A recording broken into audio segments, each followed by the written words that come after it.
ನೀವು ಕೂಡ big boss reality ಶೋನ ನೋಡಿ ಇರ್ತೀರಾ. ಆ ಶೋನಲ್ಲಿ ನಡೆಯೋ ಜಗಳ, ಪ್ರೀತಿ, ಕಣ್ಣೀರು ಎಲ್ಲರ ಮನಸ್ಸನ್ನು ಗೆದ್ದಿರುತ್ತದೆ. ಆದರೆ ರಿಯಾಲಿಟಿ ಶೋಗಳು ನಿಜಾನ ಅಥವಾ ನಡೆದಿರೋದೆಲ್ಲ ನಕಲಿ ಸ್ಕ್ರಿಪ್ಟಾ ಎಂದು ನಿಮಗೂ ಸಂಶಯವಾಗಿರಬಹುದು. ನೋಡೋಕೆ ಈ ಶೋನ ರಿಯಾಲಿಟಿಯಂತೆ ತೋರಿಸ್ತಾರೆ, ಆದರೆ ಬಿಗ್ ಬಾಸ್ ಶೋನ ಅಸಲಿ ಮುಖಾನ ಇವತ್ತು ತಿಳಿಯೋಣ. ಮನೆಯವರೆಲ್ಲ 9 ಗಂಟೆಗೆ ಕಾದು ಕುಳಿತು ನೋಡುವ ಈ ಶೋನ ರಹಸ್ಯವೇನು? ಯಾರು ಈ ಬಿಗ್ ಬಾಸ್ ಶೋನ ಸೃಷ್ಟಿ ಮಾಡಿದ್ದು ಮತ್ತು TRPಗೋಸ್ಕರ ನಡೆತಿರೋದು ಏನು? ಈ ಶೋ ಯಾವ ದೇಶದಲ್ಲಿ ಮೊದಲು ಶುರು ಮಾಡಿದರೂ ಎಲ್ಲ ರಹಸ್ಯ ವಿಚಾರಗಳನ್ನು ಈ ವಿಡಿಯೋದಲ್ಲಿ ನೋಡೋಣ. ಅದಕ್ಕಿಂತ ಮುಂಚೆ ಇಂತಹ ರಹಸ್ಯ ವಿಶೇಷ ನ್ಯೂಸ್ಗಳನ್ನು ನೋಡಲು ವಿಚಿತ್ರ ಪ್ರಪಂಚ ಚಾನೆಲನ್ನು ಸಬ್ಸ್ಕ್ರೈಬ್ ಮಾಡೋದಕ್ಕೆ ಮರಿಬೇಡಿ. ಬಿಗ್ ಬಾಸ್ ರಿಯಾಲಿಟಿ ಶೋ ಆಗಿ ಉಳಿದಿದ್ದು ಮೊದಲ ಕೆಲ ಸೀಸನ್ಗಳಲ್ಲಿ ಮಾತ್ರ. ಅದನಂತರ ಈ ಶೋ TRP ಪ್ರಾಜೆಕ್ಟ್ನಂತೆ ಮಾರ್ಪಡುತ್ತಿದೆ. ಈ ವಿಡಿಯೋ ಬಿಗ್ ಬಾಸ್ನ ಗಲಾಟೆ ನೋಡುತ್ತಾ ಸಮಯ ಕಳೆಯುವವರಿಗಾಗಿದೆ. ಅದರಲ್ಲಂತೂ ಕೆಲವರು ಬಿಗ್ ಬಾಸ್ಗೆ ಹೋಗೋದು ಅಂದರೆ ತಪಸ್ಸು ಮಾಡಿ ಮೋಕ್ಷ ಪಡೆದಂತೆ ಎಂಬಂತೆ ವರ್ತಿಸೋದು ಕೂಡ ಇದೆ. ಈ ಶೋ ಯಾವ ದೇಶದವರ ಪ್ಲಾನ್ ಮತ್ತು ಈ ಶೋನ ನಿಜವಾದ ಹೆಸರೇನು ಎಂದು ನೋಡೋಣ. ಈ ಕಾನ್ಸೆಪ್ಟ್ ಎಲ್ಲಿಂದ ಸ್ಟಾರ್ಟ್ ಆಗಿದ್ದು ಎಂದು ನೋಡುವುದಾದರೆ, ಈ ಶೋವನ್ನು ಜಾರ್ಜ್ ಓರ್ವೆಲ್ ಎಂಬ ಬ್ರಿಟಿಷ್ ಲೇಖಕರ 1984ರ ಒಂದು ದೊಡ್ಡ ಕೃತಿಯಿಂದ ಆರಿಸಲಾಗಿದೆ. ಈ ಪುಸ್ತಕದಲ್ಲಿ ಒಬ್ಬ ವ್ಯಕ್ತಿ ಒಂದು ರಾಷ್ಟ್ರವನ್ನೇ ಗಮನಿಸುತ್ತಿರುವ ಬಿಗ್ ಬ್ರದರ್ ಎನ್ನುವ ಹಿಸ್ಟೋರಿಕಲ್ ವ್ಯವಸ್ಥೆಯನ್ನು ಪರಿಚಯಿಸಿದರು. ಬಿಗ್ ಬ್ರದರ್ ಈಸ್ ವಾಚಿಂಗ್ ಎಂಬ ಈ ಪುಸ್ತಕದಲ್ಲಿ ಯಾರನ್ನೂ ತಪ್ಪಿಸದೆ ಎಲ್ಲರನ್ನೂ ಗಮನಿಸುವ ವ್ಯವಸ್ಥೆಯನ್ನು ಈ ಕೃತಿಯಲ್ಲಿ ವಿವರಿಸಿದ್ದರು. ಈ ಕಲ್ಪನೆಯಿಂದ ಪ್ರೇರಿತರಾಗಿ ನೆದರ್ಲ್ಯಾಂಡ್ಸ್ನ ಜಾನ್ ಡೆ ಮೋಲ್ ಎಂಬ ಟೆಲಿವಿಷನ್ ಪ್ರೊಡ್ಯೂಸರ್ ಒಂದು ಐಡಿಯಾವನ್ನು ತಂದರು. ಜನರನ್ನು ಒಂದು ಮನೆಯಲ್ಲಿ ಹಾಕಿ 24 ಗಂಟೆ ಕ್ಯಾಮೆರಾ ಹಾಕಿದ್ರೆ ಹೇಗಿರುತ್ತದೆ ಎಂದು. ಅದರೊಂದಿಗೆ MTV ರಿಯಾಲಿಟಿ ಶೋ ಆದ ದ ರಿಯಲ್ ವರ್ಲ್ಡ್ ಮತ್ತು ದ ಎಕ್ಸ್ಪೆಂಡೇಷನ್ ರಾಬಿನ್ಸನ್ ಶೋಗಳ ಸ್ಟೈಲನ್ನು ಕೂಡ ಬಳಸಿ 1999ರಲ್ಲಿ ಜಗತ್ತಿನ ಮೊದಲ 24/7 ರಿಯಾಲಿಟಿ ಶೋ ಆದ ಬಿಗ್ ಬ್ರದರ್ ಹುಟ್ಟಿತು. ಆದರೆ ಈ ಬಿಗ್ ಬ್ರದರ್ ಕಾನ್ಸೆಪ್ಟ್ 1-2 ವರ್ಷದಲ್ಲಿಯೇ 35 ದೇಶಗಳು ತಿರುಗಿ ನೋಡುವಂತೆ ಅಲೆ ಎಬ್ಬಿಸಿತು. USA, Canada, Mexico, Brazil, Argentina, China ಹೀಗೆ ಹಲವಾರು ದೇಶಗಳಲ್ಲಿ ಬಿಗ್ ಬ್ರದರ್ನದ್ದೇ ಹವಾ ಆಗಿತ್ತು. ನಂತರ ಭಾರತದಲ್ಲಿ ಎಂಡೆಮಾಲ್, ಶೈನ್ ಇಂಡಿಯಾ ಮತ್ತು ಕಲರ್ಸ್ ಟಿವಿ ಸೇರಿ ಈ ಕಾನ್ಸೆಪ್ಟನ್ನು ಸಂಪೂರ್ಣ ಭಾರತೀಯ ಸ್ಟೈಲ್ಗೆ ಮಾರ್ಪಡಿಸಿದರು.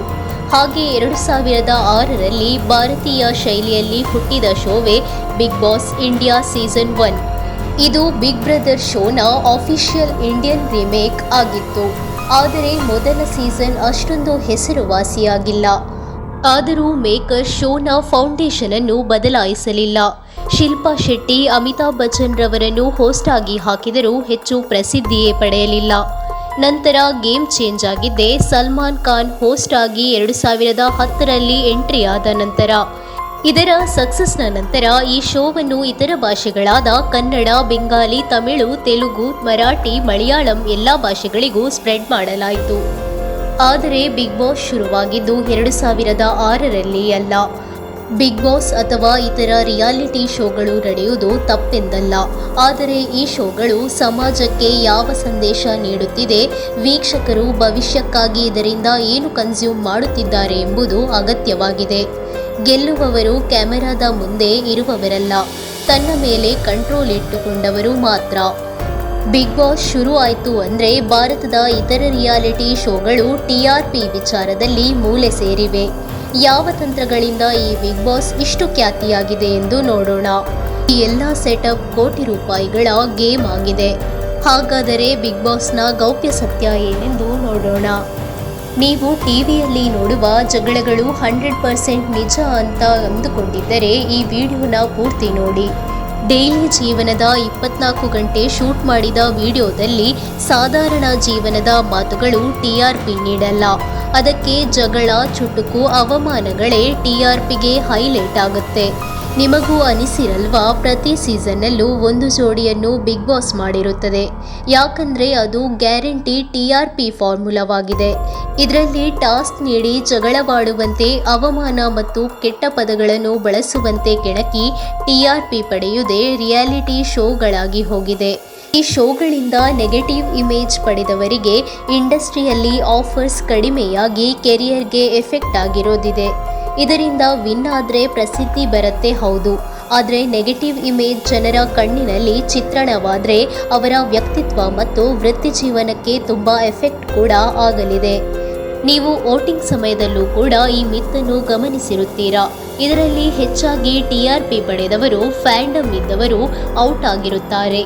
ವೀವರ್ಸ್ನ ವೋಟ್ ಆಗಿದ್ದರೂ ಸಹ ಮೇಕರ್ಸ್ ಡಿಸೈಡ್ ಮಾಡುವಂತೆ ಸ್ಪಷ್ಟವಾಗಿ ಈ ಘಟನೆಗಳು ಚಿತ್ರಿಸುತ್ತದೆ. ಇದರೊಂದಿಗೆ ಫ್ಯಾನ್ಸ್ಗಳ ಫೈಟ್ ಕೂಡ ಸೋಷಿಯಲ್ ಮೀಡಿಯಾದಲ್ಲಿ ಕಾಣಸಿಗುತ್ತದೆ. ಇದು ಈ ಶೋನ ಸ್ಟ್ರಾಟಜಿಯಾಗಿದೆ. ಈಗಿನ ರಿಯಾಲಿಟಿ ಶೋಗಳು ರಿಯಾಲಿಟಿ ಶೋಗಿಂತ ಹೆಚ್ಚಾಗಿ ಕಂಟೆಸ್ಟೆಂಟ್ಗಳ ಇಮೋಷನ್ಗಳನ್ನು ಬಳಸಿ TRP ಬಿಸ್ನೆಸ್ ಆಗಿ ಮಾಡಿಕೊಂಡ ಸ್ಟ್ರಾಟಜಿಯಾಗಿದೆ. ನಿಮ್ಮ ಅಭಿಪ್ರಾಯವನ್ನು ಕಮೆಂಟ್ ಮಾಡಿ. ವಿಡಿಯೋ ಇಷ್ಟವಾದಲ್ಲಿ ಲೈಕ್ ಮತ್ತು ಶೇರ್ ಮಾಡಿ.